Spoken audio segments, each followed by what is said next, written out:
I'm going to hit the timer here for you. Okay. Stand by. Ready? Here. We have a very important show today, and I want to give you a warning. The following content contains discussions of sensitive topics, including human trafficking, abuse, and exploitation. These subjects may be distressing or triggering for some individuals. Please prioritize your well-being and feel free to step away if needed.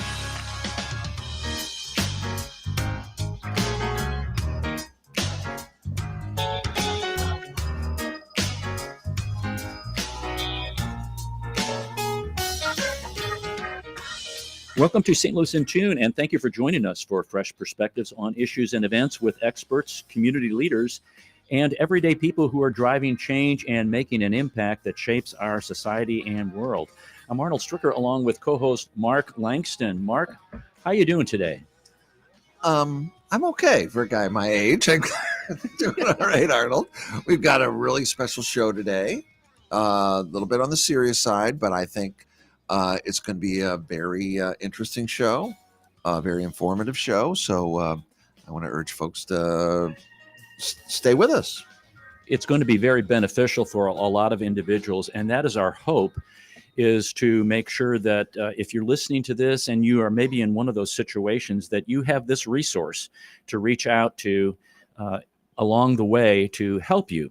So before we get into introducing our guest, our return to civility is welcome a new neighbor with a smile, some food, and written directions to the closest conveniences. It can be really scary and unnerving to move to a new place, and you can help someone feel like their new house is truly their home.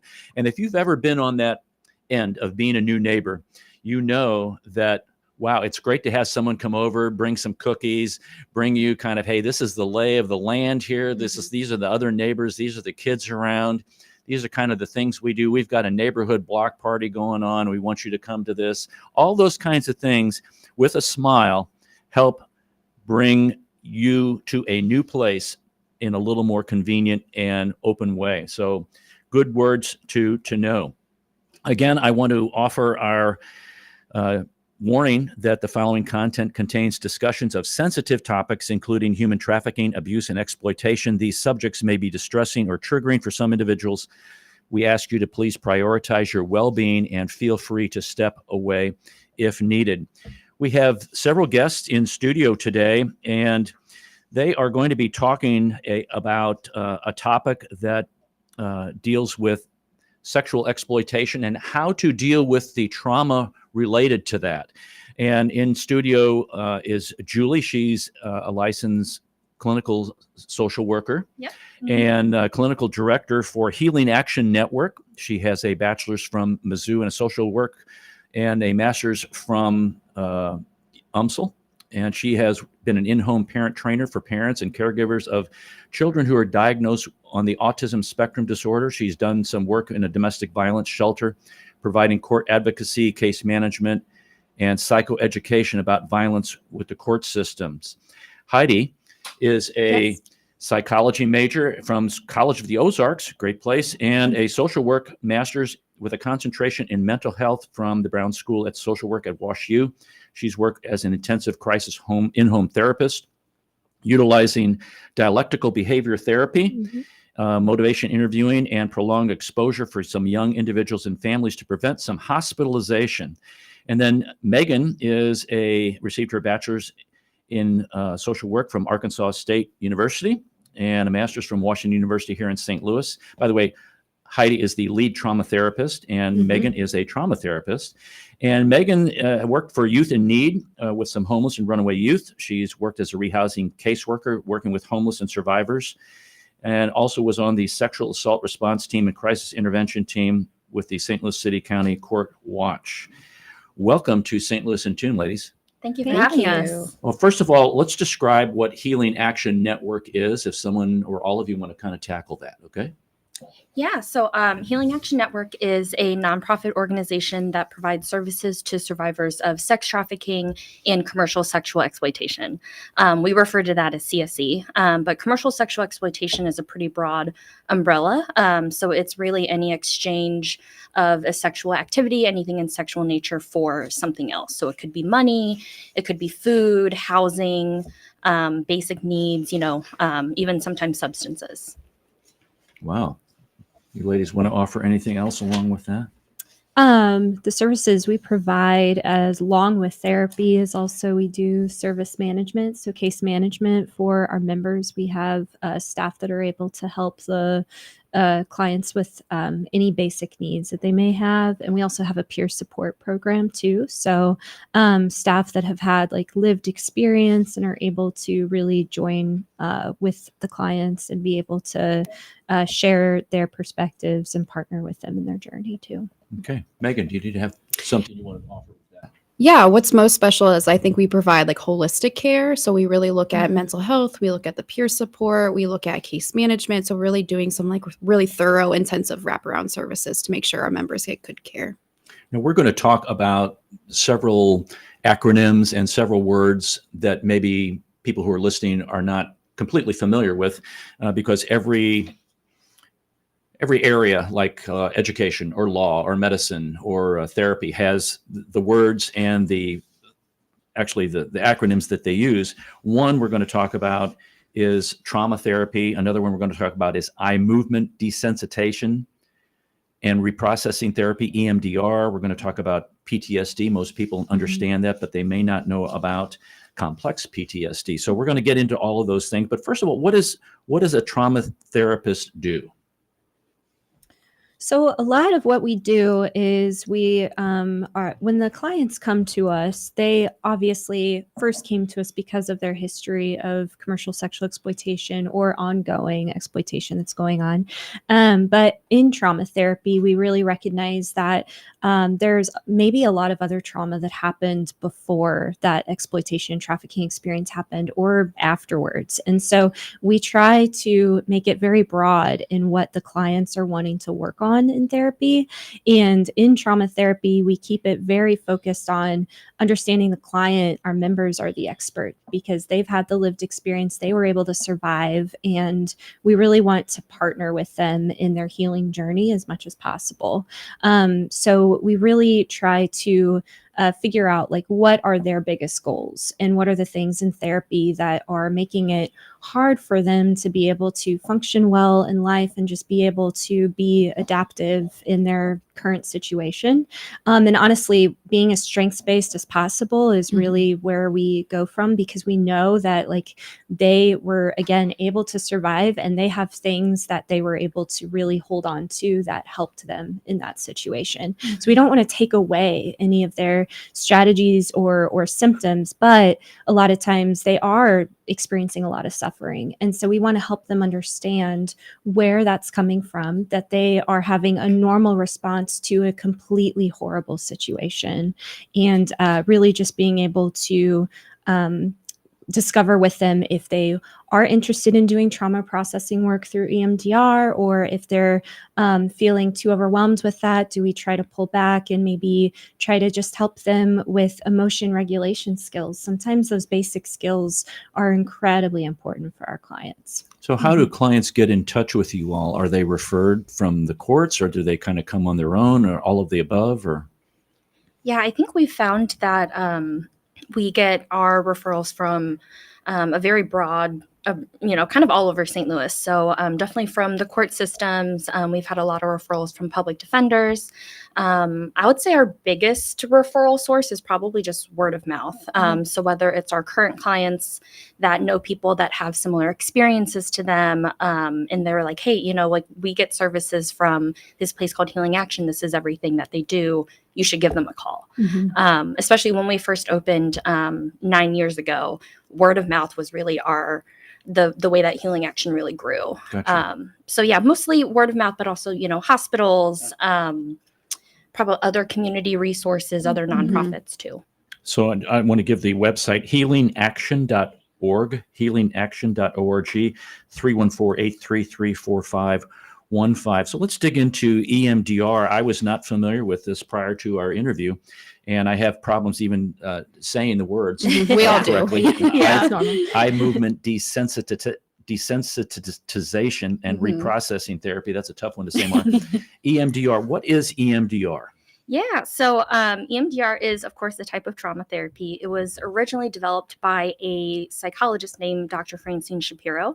I think this is really interesting. So she was having a really tough day at work, was taking a walk, and then just, kind of was just naturally like moving her eyes back and forth, and found that she had a reduction in her symptoms.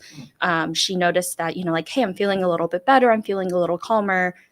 I think there's something behind this. So what EMDR does is it uses what's called bilateral stimulation. And so if anyone does know about EMDR, they have eye movements. So some people might have seen a light bar where there's a light that just follows, that your eyes just track and follow back and forth. Since it's been developed, there have been other forms of bilateral stimulation that have been identified to be just as helpful. So there's tactile bilateral. So we have little pebbles that kind of vibrate back and forth. If eye movements aren't the most appropriate form of bilateral. And there's also headphones for sound, where that has like little beeping back and forth.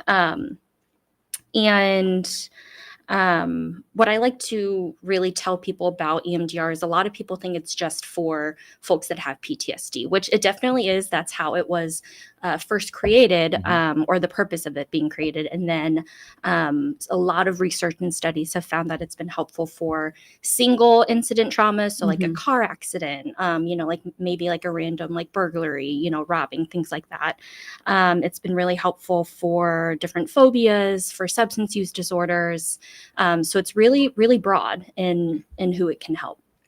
And as I was reading, it was an accidental discovery. Yeah. But there's been a lot of research since, 1980? Was it back in the 80s? Yeah, that sounds right. so. Yeah. I think. That there's been a lot of research on it that's supportive. There are some, what I would call naysayers, who don't really believe that it does any good, but there's a lot of research out that does support it. Now, what does it actually do? Because as I've been reading more about this and preparing for the interview here, that there's kind of 3 areas of the brain that it can impact, and that these memories are kind of, they're not stored in the right place. They're like frozen. Yes. And what you do through this EMDR is help kind of put them in the places where they need to go. Yeah. Can you elaborate on that a little bit more? Yeah. Because that was very layman's terms. No, that's good. No, that was on actually. point. Yeah. Yeah, with like the triune brain, like when we think about evolutionary, like how our brain was developed over time, the very bottom part of our brain is known as like the reptilian part of our brain. And that's where like a lot of survival lies. So when someone's gone through a traumatic experience, that part of the brain really, really lights up, because that's when they feel like, okay, something horrible is happening, there's threat, and I need to just react and do what I need to do. And then we've got the mammalian part of our brain. That is where a lot of like the emotions are stored, and the amygdala, I believe, is in that part of the brain. Right. And so that little almond shaped part of the brain is where a lot of the PTSD is stored. And so after the trauma has happened, even months, years after, the amygdala lights up a lot more for folks who've experienced a lot more trauma than other people. And then what's interesting is the third part of the brain is just the rational part of our brain. That's the part that we tend to focus a lot on, because that's where like our thought processes are, and just being able to be analytical and think through things in an organized fashion, which is great. It's a prefrontal cortex. But if we get into focusing on therapy in that way, then that can be a little too rational for the folks that have experienced a lot of trauma, because that's not necessarily where the trauma is stored. Right. And so in the middle of trauma, the Broca's area part of the brain, that part tends to shut down. And that's the part that holds our language and being able to just have a narrative behind what happened. So if that part shuts down, being able to do talk therapy isn't going to be as successful for people who have a trauma history. Because you're not hitting those areas of the brain where that's stored. Exactly. Right. Which is why we often hear, like, I've talked about this so many times and I just don't feel better. Like, I've talked about this with other therapists and I just doesn't feel like it's going anywhere. Yeah. It's interesting because a question was, how does that differ? How does EMDR differ from traditional talk therapy? And you're kind of getting into that. So rather than, my words, lay down on the couch and tell me what you're thinking and all those kinds of things, that doesn't necessarily occur that way, versus what you do, because there is some talk involved in EMDR also. There's a process, 8 steps involved in the process? Yeah. Can you kind of go through those a little bit at a time of so what someone would expect and how this actually works? Because it does work, folks. There's a lot of history on this. Who wants to tackle that one? Yeah. The 8 phases, I won't go into them in great detail, but basically we're going to do some psychoeducation and make sure that the clients are safe. Not just physically, but mentally and emotionally. And then we're going to really be assessing to make sure that they are in a good place to start processing trauma. And so once we figure out exactly what they're wanting to target, then we can decide, okay, what is the memory that is most keeping you up at night? And we don't even start there with our clients. A lot of times we start with baby steps. We don't want to start with the most overwhelming memories. We want to help kind of build up their tolerance and help them feel more comfortable with the process. So a lot of times we start with smaller experiences that were really distressing. And after they're able to decide that, figure that out, they come up with, like, what is the negative belief that they have about this memory and something that they believe about themselves or about the world. And then when they can do that, we're able to see what's the emotion behind that, what's the body sensation that you feel right now as you're feeling it. And that is where it starts to get into a place where we're focusing very much on the actual somatic experience of it. The part of EMDR that we get most excited about is that bilateral stimulation. That doesn't happen until phase 4, the desensitization part. It's an important part, but that's when we're going to start trying to decrease the distress around the memory using the bilateral stimulation. I'm going to pass it off to you, Julie, because So once we do the bilateral stimulation, and then the client reports, they can use really with EMDR, you don't have to talk a whole lot, especially when you get to the reprocessing part. So the client gives us a little bit of feedback once they're doing the bilateral, kind of what's going on in their body, what are they noticing during the bilateral, and then eventually the like stress that they're feeling, the symptoms, is hopefully going to go down. Once it goes down, we then focus on, we kind of targeted this negative belief you have about yourself. What is something positive that you'd like to believe instead? That can kind of rechange the narrative and also rechange how they're feeling about themselves due to the trauma. And then we use bilateral again.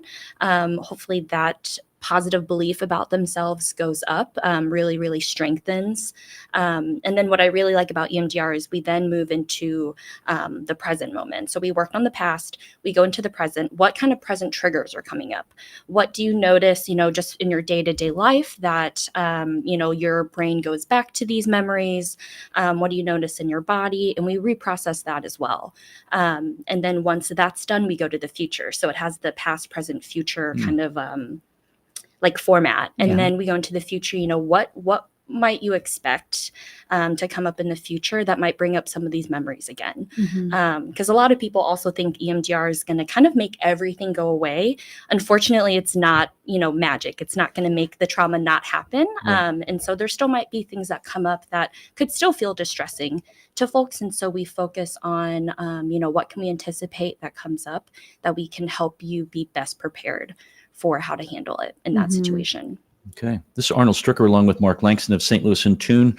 We're talking to Julie, Heidi, and Megan from Healing Action Network. They are all licensed social workers, therapists, and trauma therapists, and clinical director that deal with treating patients, I should say, I don't even say patients, treating individuals who have been through sexual exploitation and I would say sex slavery, because it really is. We've done some shows on a lot of women who have and children who have been in those kinds of situations and put in those kinds of abuse situations.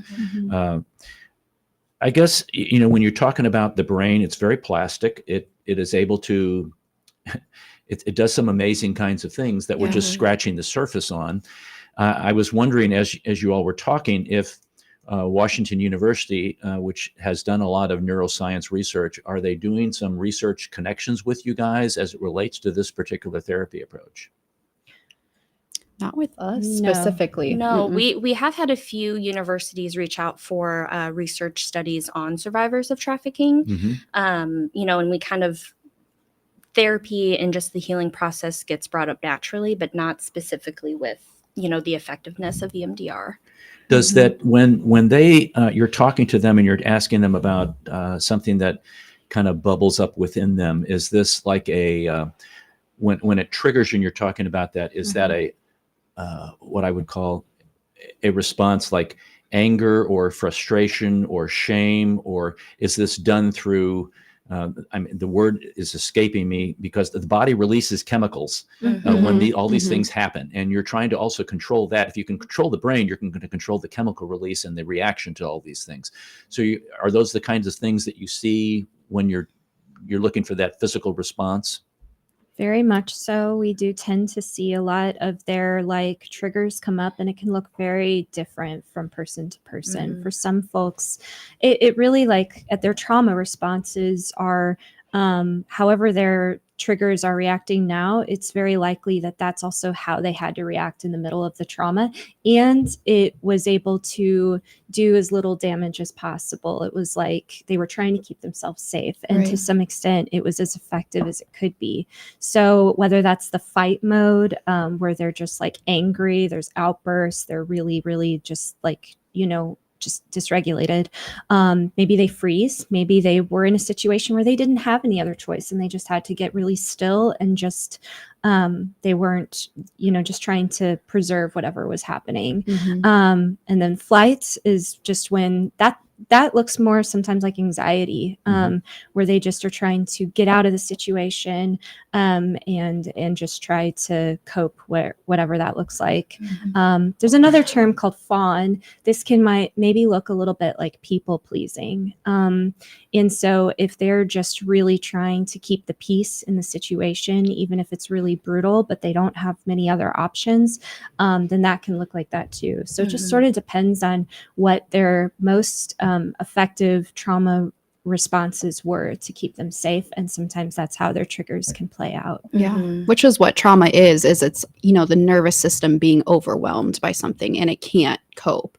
So we're really looking for how the nervous system is reacting and how can we support it to getting back to that natural regulation. Speaking of trauma, most people know about PTSD, post-traumatic stress disorder, but they're not familiar with complex PTSD. Let's distinguish between the two. Maybe talk about PTSD, the essence of it, and then what's the difference with complex PTSD? Yeah. So with complex PTSD, this is more chronic trauma that people have experienced over a long period of time. It can be months or it can be years and decades. And it can look many different ways. But with going back to PTSD, the way that that's defined in the DSM-5, which is what, counselors and social workers use for diagnosing purposes.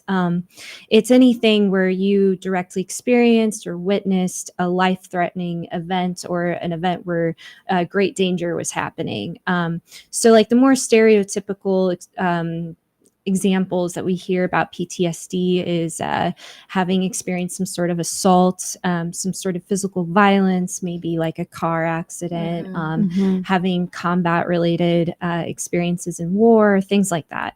And those are very, very good examples to use, but also trauma can be very very prevalent and very relative too. So what one person might experience is incredibly overwhelming might not be as overwhelming for another person. But for PTSD, a lot of times you focus on like one singular event that happened. It was an isolated event. But with complex PTSD, not always, but a lot of times it happened in the developmental years, started going for like all through childhood. It could have been related to their attachment figures, where like maybe their caregivers were really unsafe, or there was a lot of trauma that they were impacting with the child.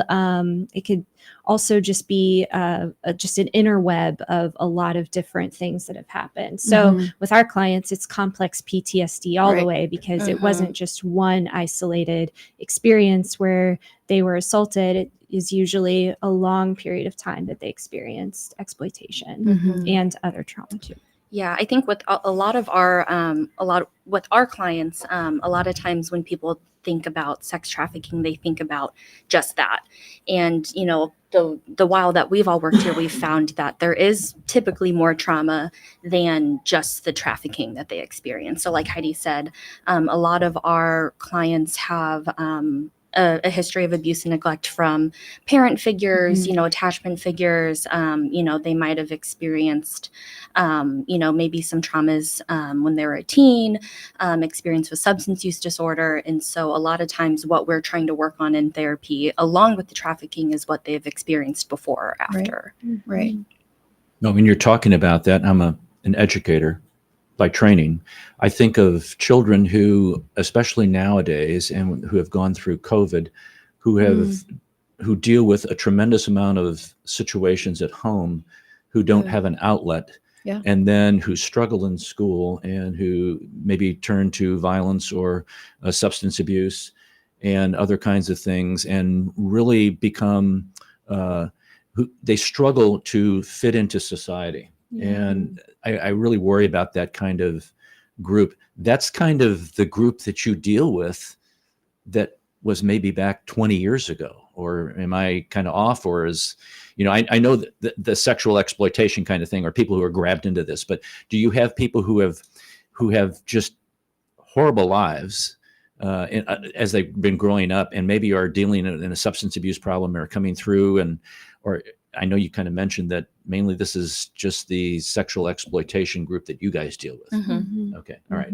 So who deals with the crew who have not been sexually exploited? Who deals with those who have struggled with the same kind of things you talked about, sans the sex part? I mean, that's trauma therapy in general. And I think that's what we also really pride ourselves as. We like this holistic care of making sure to have all that space to acknowledge like all those things that happened before as well, and making space for them to talk about that and process that too. But other trauma therapy modalities would focus on those traumas that happen repetitively before. How prevalent then is EMDR kind of in the St. Louis metropolitan area of what you're talking about there, Megan? EMDR has grown a lot in the St. Louis area. We have a lot more providers. We have a lot more trainers, compared to whenever I know like first started getting on the scene. I think it's really blown up, and it's because it's become evidence-based. And did you all that was the impetus where everybody got together in what you're doing at Healing Action? Was the EMDR, or did that come after, or, which came first? I think, I don't want to say this is a definitive answer, but Katie Rode is the founder and executive director of Healing Action. She's a survivor herself. I think she was on the show. She was a little bit ago. Right. You can go to stillintune.com and catch that show. Yes, little plug. And so when she first came up with the idea of Healing Action, she started with that holistic approach. So it's not necessarily that like, oh, we should do, trauma therapy, and we should do case management, and like kind of introduce things in stages. She had the big view of Healing Action, was like, as a survivor, as someone who's been through services, knows what the realistic services that survivors need. She created Healing Action with the whole vision in mind. I think it might have taken, a little bit from when Healing Action first opened to hiring a therapist, but I know that was always the plan from the very beginning, due to all the evidence and research that's out there. Okay. We're going to take a brief break and come back to what we're talking about. This is Arnold Stricker with Mark Langston of St. Louis InTune. We'll be right back with our conversation.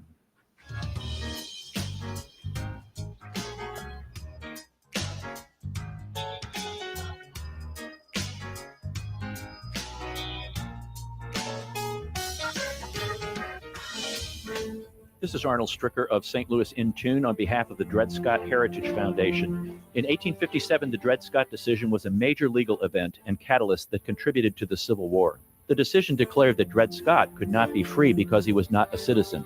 The 14th Amendment, also called the Dred Scott Amendment, granted citizenship to all born or naturalized here in our country and was intended to overturn the U.S. Supreme Court decision on July 9, 1868.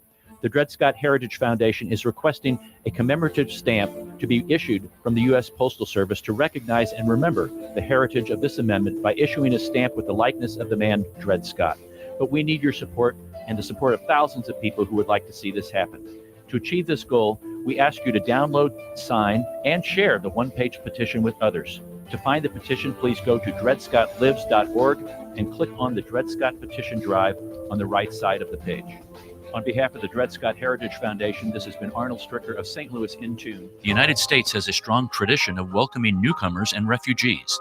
The Welcome Corps is a new service opportunity for Americans inspired to welcome those seeking freedom and safety and in turn help strengthen their own communities. Welcome Corps is a public-private partnership that is inspired by what Americans represent to so many around the world, a beacon of hope and refuge. All it takes is a helping hand. Are you ready to learn more? Contact the International Institute of St. Louis at info@iistl.org or call 314-773-9090.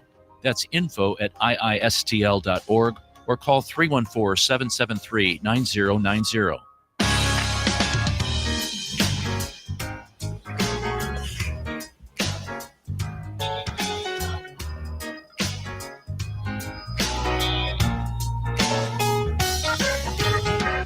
Welcome back to St. Louis InTune. This is Arnold Stricker with Mark Langston. We're talking with Julie, Heidi, and Megan from the Healing Action Network. And I want to mention again that the following content contains discussions of sensitive topics, including human trafficking, abuse, and exploitation. These subjects may be distressing or triggering for some individuals, and please prioritize your well-being and feel free to step away if needed. We were talking about EMDR, which I've always had trouble pronouncing. It's eye movement desensitization and reprocessing therapy.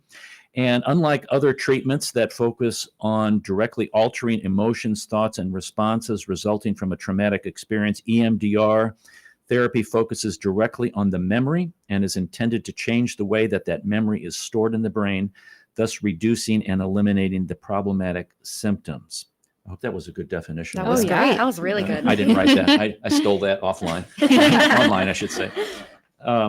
What's the length of a process in which someone who is going through EMDR would, is it like 10 weeks? Is it like 10 days? Is it like, a whole year? What is it? I know it's going to be different for different people. What's the average kind of thing?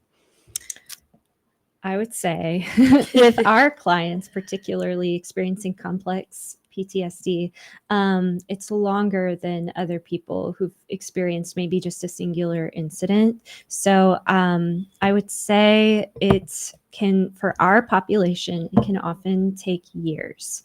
I know that might sound really discouraging, but it's because there's so much that we're trying to reprocess. And also that beginning stages of EMDR where we're just working on safety and stability, that is really just a huge part of our trust building relationship with with us.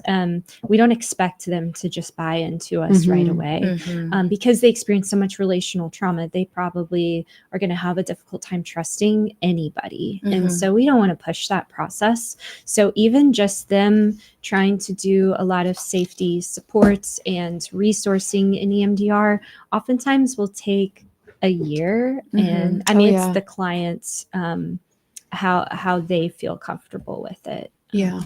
And, when we think about what trauma is, it's something happening too much, too fast, too soon. And so we don't want to repeat that same pattern when they go through therapy. We want to slow things down, be protective of our nervous system, know that we have all the time to really work through things and that we don't have to rush through it like so fast. And we don't have to like tell their story really quickly like they may have done in the past in past therapy. Relationship has got to be one of the biggest things that you develop, and it does take time, especially with someone who's not very trusting. So is it always with one particular therapist all the time, or is it like different therapists, or how does that work? We try our hardest to keep each of our clients with the same therapist, just for what's called continuity of care.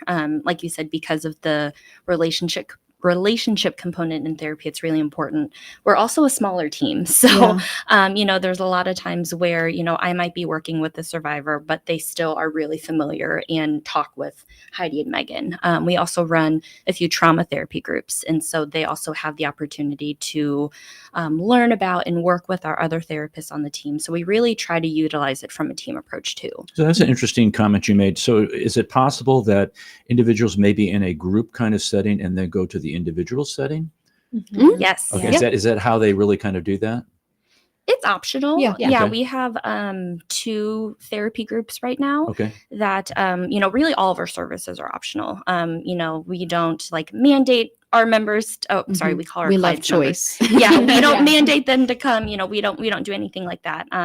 But a lot of our folks do come to groups just for that additional just time and space to process things, to learn about learning about themselves, really, and how, trauma has just affected them and impacted their day to day. And be in a space with other survivors too is healing in a way that we can't provide. I agree with that.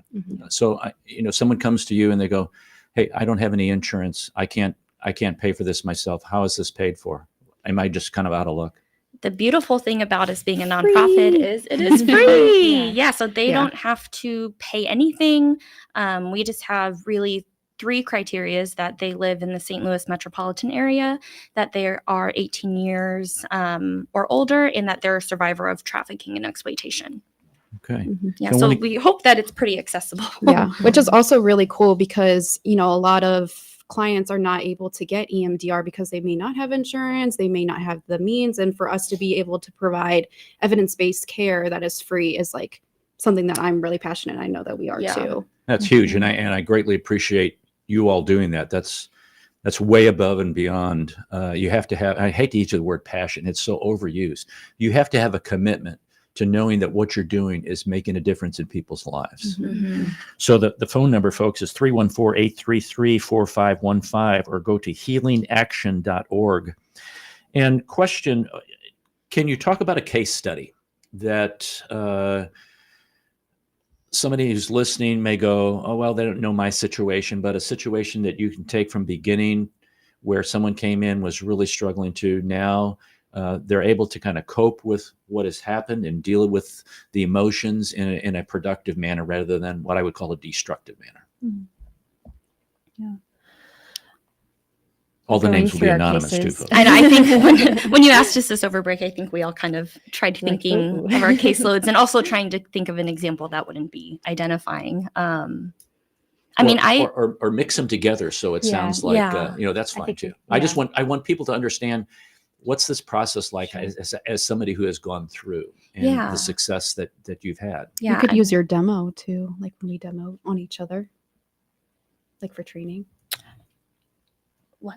Like whenever during trainings when we had a practice outside of training. Oh, well, I was thinking about, I was trying to think about all of the folks on our caseloads, and I wouldn't necessarily say that anyone on our caseloads is necessarily done, Right. Just due to the amount of trauma that they have to reprocess. And, like Heidi said before, it can take years, not always, but it can take a long time. Something that I feel really passionate about is talking about what's called familial trafficking. Okay. And so that's where someone in the family is trafficking that person. We have, it happens a lot more frequently than, I think we like to think about, because we think about it and it's horrible, right? But I know I've had a few folks on my caseload where it's been, a family member, specifically even a parent, that has been trafficking them from pretty much the time that they were very, very young. And just the amount, obviously, of trauma that creates, how I just really want to get that out there, that, trafficking isn't always the, like, I'm going to kidnap you. It's not like and the movie Taken. Yeah, no, it's not. It's not Taken. I will say there's very, very minimal times where it actually happens like that. but I've worked with folks who have that extensive level of trauma. And like I said, I can't necessarily say that we're done in therapy, that they've, done everything that they can and they're like 110% healed. But a lot of successes that I've seen in therapy is our members being able to get jobs and maintain them. Our members being able to maintain stable housing, because that's been a really, That's really big. big struggle. Yeah. Even maintaining relationships, like Right. building a social network, Right. building romantic relationships, Yeah. like healing relationships that they have with other family members. Those wins, I think we really try to hold on to the most, instead of kind of thinking about the end game or like the long game, Mhm. and celebrate with them what seems to be, to folks on the outside, like small wins. Mhm. But we try to celebrate every single win Mhm. with them, to show that like every step in the healing process deserves to be celebrated. Yeah. Absolutely. Mhm. Absolutely. Mhm. People don't think about that kind of experience where a family member would be trafficking them. Let me ask a reverse question here. You all sit and listen to people's situations Mhm. and the things that they're going through, and it can be overwhelming even for therapists. Yeah. Mhm. How do you all deal with all of the gook that you hear? Mhm. Because it's an emotional weight on you all too, as you're Mhm. listening to this, as you're trying to help someone else through something. It Mhm. can be Yeah. very I guess from my vantage point, looking as an outsider, it could be very exhausting. Oh, absolutely. So Yeah. how do you deal with all of the stuff that you get during a day or doing sessions? How do you deal with it? Yeah, we really prioritize good self-care. So we take time to check in with each other, Mhm. debrief. We also really prioritize like us doing our own work and going to therapy ourselves to Mhm. make sure that like we're okay to show up for our clients.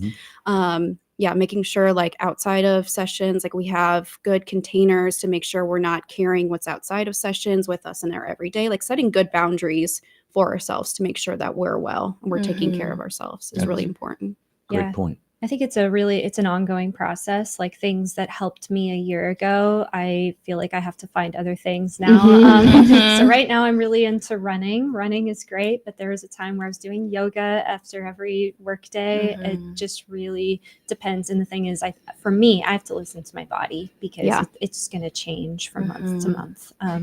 But I think Healing Action does a very good job of really centering our care and taking care of us. We get a lot of time off that's paid, and so we're able to rejuvenate and take nice long trips. But we feel good about leaving because we know that we always have a strong team that's going to support our clients Mhm. while we're out too. Mhm. So Well, take care of your knees. So in 20 years, you'll say, I shouldn't have been running. I know. I should have been rowing or something. Yeah. Should have stuck with yoga. Yeah, I think yoga was really good. Okay, I know there are people who are listening who are in the situation, and again, 314-833-4515, healingaction.org. Would each of you, Julie, Heidi, and Megan, talk to someone out there who's listening, who is going through the situation? What are you going to tell them to encourage them that there is hope? Let's start, Julie, with you. Oh, okay. What's coming to mind right now is that, while, us at Healing Action, we have a peer, but the rest of us, we don't have that lived experience. And so we, as service providers, aren't coming in to be the experts of what you've gone through. We truly and wholeheartedly believe that every one of our survivors are the experts of their story. And healing, I'm going to sound cheesy. Healing isn't linear. Yeah. Healing can look like lots of ups, lots of downs. But we want to be with our survivors every single step of the way. Whether it's a day that's, everything sucks, the world sucks, people suck, or the days that we do get to celebrate those little wins with them. We really, like I said, want to be along for the journey with them and to support them and meet them where they're at and whatever that healing looks like for them. Okay. Heidi. Yeah. Something that comes to mind also, it ties back to your question of like a case study. if I had someone out there that was listening to this and was wondering like how I could get help, I would say, please just come to Healing Action. Like, you are never too far gone. I think a lot of our clients that first start working with us, they feel like they're almost like damaged goods. Like there's nothing that can be done. There's a little bit of hope because they did end up like working with us, but whether it's they have such severe phobia they can't even like leave their apartment, or they can't secure a job because they have so much triggers and flashbacks, whatever it might be. And so when I think about a group of clients I've worked with that are kind of all on similar journeys, yes, we're still doing EMDR reprocessing, but it's been really incredible to see how a lot of them have secured jobs. They're in healthy relationships. They're leaders on their like university campuses, leading amazing initiatives. I am absolutely humbled by some of the work that the members are doing outside of the work that they do with us. And so, but we also have seen those very same members living out of their car and just coming out of exploitation and not having like a penny to their name. So that it's never too far gone. And please, we want to work with everybody. Megan. Echoing a lot of the same things that Heidi said, is there's nothing wrong with you. Horrible things happen to you. And so, you know, a lot of times with PTSD and trauma, a lot of it is like, what's wrong with me? What's wrong with me? Horrible things have happened to you. And that we're really here to walk along with you in your journey, wherever that path is. And that, you know, we're going to be here to kind of cheerlead you along the way. And then also with trauma, what we see is a lot of trauma symptoms. And with like therapy or healing, you're really coming home to yourself, like once you work through all that healing. And so, you know, giving yourself the option to really come home to yourself after a lot of that, you know, you owe that to yourself and you deserve that too. What a great resource you are to these individuals who come to you to seek some assistance and hopefully some relief along the way to get a little recovery going for their lives. And I think the St. Louis area is very fortunate to have you all here and to have a network like that in which they can really connect with. I think of people who are in outstate Missouri or in cities that do not have this resource available to them. So thank you all very much for that. Thank you. So folks, healingaction.org, healingaction.org, 314-833-4515. Have we missed anything? I think one important resource to know is we recently expanded our therapy program. And so also what that means is we've been able to hire new telehealth therapists who are able to provide the same therapeutic services for survivors in rural Missouri. And it's just over telehealth. So that's also a helpful thing for people to know if they're interested in getting in contact with us.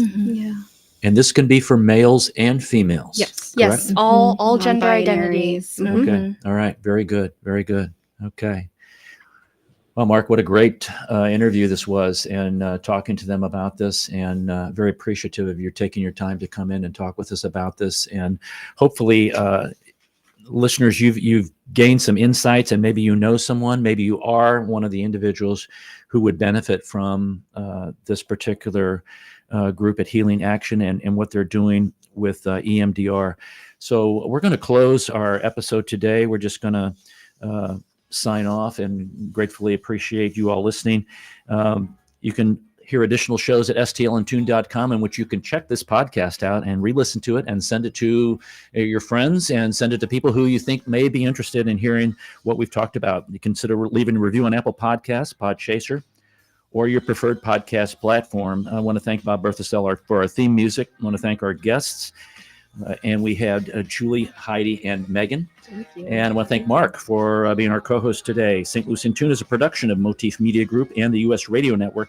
Remember to keep seeking, keep learning, walk worthy, and let your light shine. For St. Louis InTune, I'm Arnold Stricker.